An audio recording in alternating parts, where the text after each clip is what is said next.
Pemirsa, kalau saat ini Tiongkok adalah negara yang cukup ambisius dan berani dalam mengembangkan kereta cepat, namun sebenarnya dalam dunia perkereta-apian, Tiongkok bukanlah yang pertama.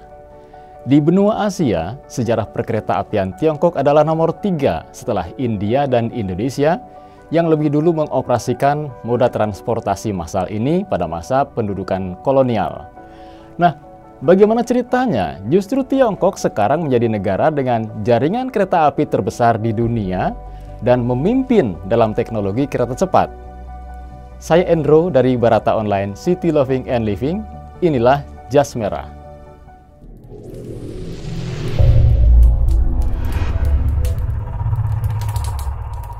Dalam catatan Draft History of Qing, yakni rancangan sejarah resmi dinasti Qing yang disusun dan ditulis oleh lebih dari 100 sejarawan, menyebutkan adanya pedagang Tionghoa yang membangun jalur kereta api dari Tangshan ke Sugeshuang yang merupakan tonggak awal dari pembangunan kereta api di Tiongkok. Kereta Tangsu atau Tangshan Sugeshuang adalah kereta pertama yang dibangun oleh pedagang Tionghoa pada tahun 1881. Jalur ini membentang dari Tangshan ke Sugeshuang sepanjang 9,7 km. Sampai awal abad ke-21, Tiongkok sebenarnya belum memiliki jalur kereta api kecepatan tinggi.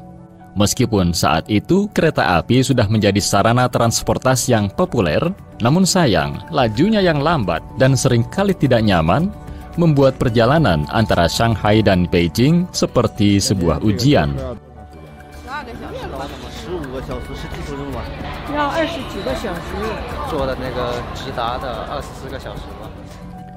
Tahun 2004, Tiongkok mulai mengembangkan kereta cepat ketika Kementerian Kereta Api memerintahkan pembangunan kereta kecepatan tinggi hingga 200 km per jam dan maksimal 350 km per jam.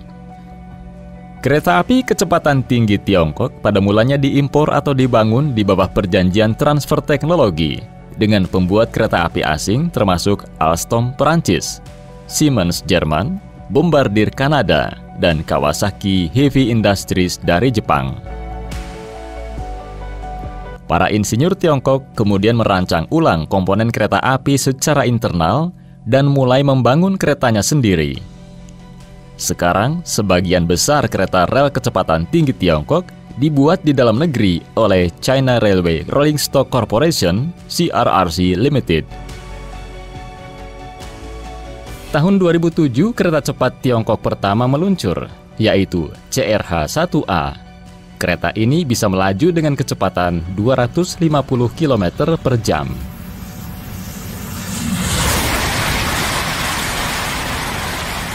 Guru besar dari Beijing Chiatong University yang juga pimpinan proyek kereta cepat Tiongkok, Chia Limin, mengatakan, negeri ini tengah mengembangkan kereta yang dapat melaju dengan sistem hybrid propulsion, sehingga memiliki kecepatan yang lebih tinggi. Sejak itu, perusahaan kereta api Tiongkok banyak mengadaptasi teknologi asing dalam menciptakan inovasi. Layanan kereta kecepatan tinggi di Tiongkok diperkenalkan pada tanggal 18 April 2007 dan telah menjadi sangat populer dengan penumpang tahunan lebih dari 1,1 miliar pada tahun 2015, sehingga membuat jaringan kereta kecepatan tinggi Tiongkok sebagai yang paling banyak digunakan di dunia. Hampir semua jalur rel kecepatan tinggi dan kendaraan yang berjalan di atasnya dimiliki dan dioperasikan oleh CRRC, perusahaan negara yang sebelumnya dikenal sebagai Kementerian Kereta Api.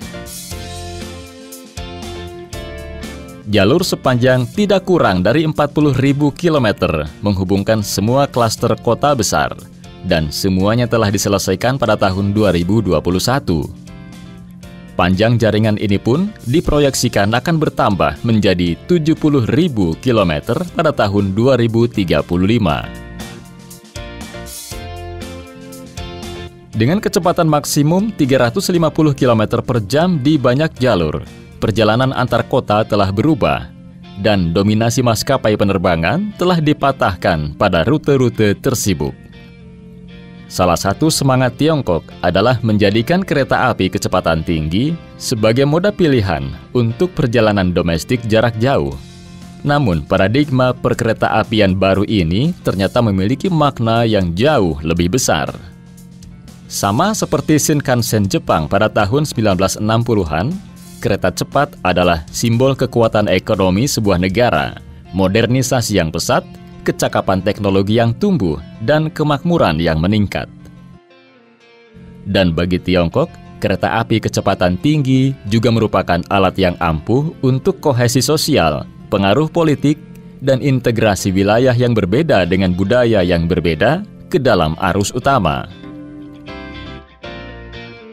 Dr. Olivia Cheng, peneliti di School of Oriental and African Studies, SOAS China Institute dan SOAS University of London menyebutkan bahwa pembangunan rel kereta baru ini merupakan bagian dari rencana besar Presiden Xi Jinping untuk mengintegrasikan pasar nasional yang luas. Ini juga dimaksudkan untuk mencerminkan filosofi pembangunan baru, di mana pembangunan terkoordinasi adalah konsep kuncinya.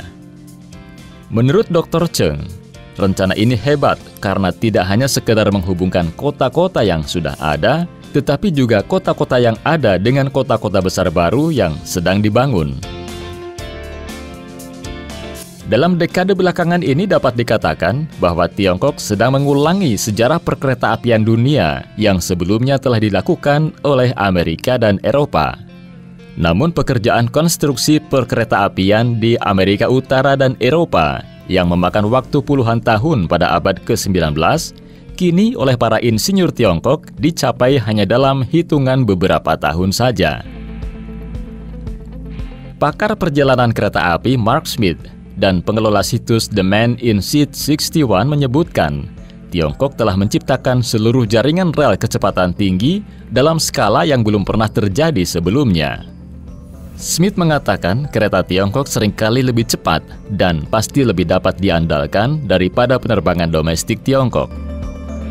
Menurutnya lagi, sulit untuk tidak terkesan dengan ukuran beberapa stasiun baru dan efisiensi sistem yang menggerakkan banyak orang. Semua kursi dipesan tanpa tiket kertas yang merepotkan.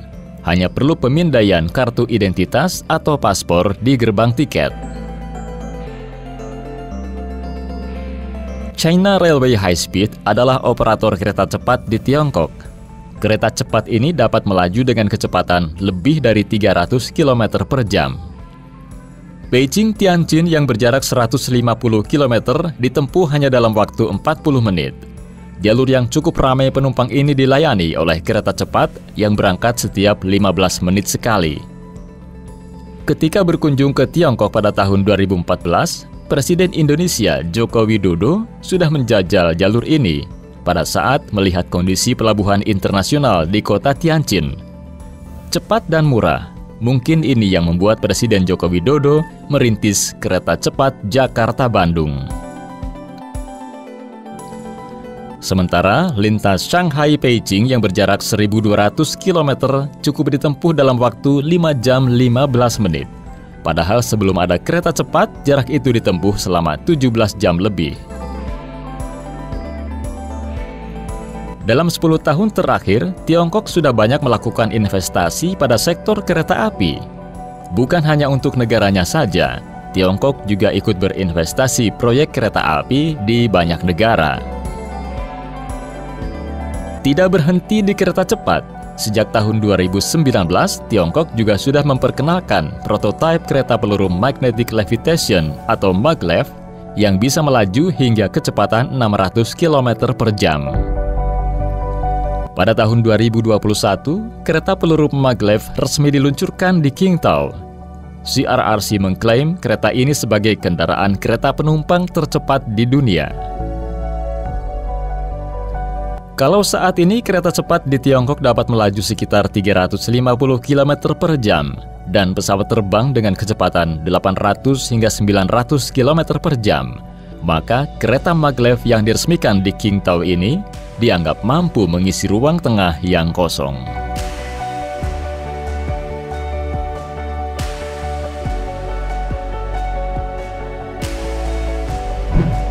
Nah pemirsa, sekilas sudah kita saksikan keberhasilan dan prestasi luar biasa Tiongkok dalam mengembangkan moda transportasi massal berkecepatan tinggi yang aman, nyaman, dan tentunya ramah lingkungan.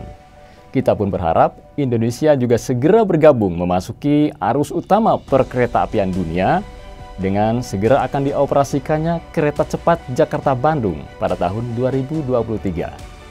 Terima kasih sudah menonton. Nantikan video kami selanjutnya. Saya Endro dari Barata Online City Loving and Living. Dan untuk momen sekecil apapun, jangan pernah melupakan sejarah.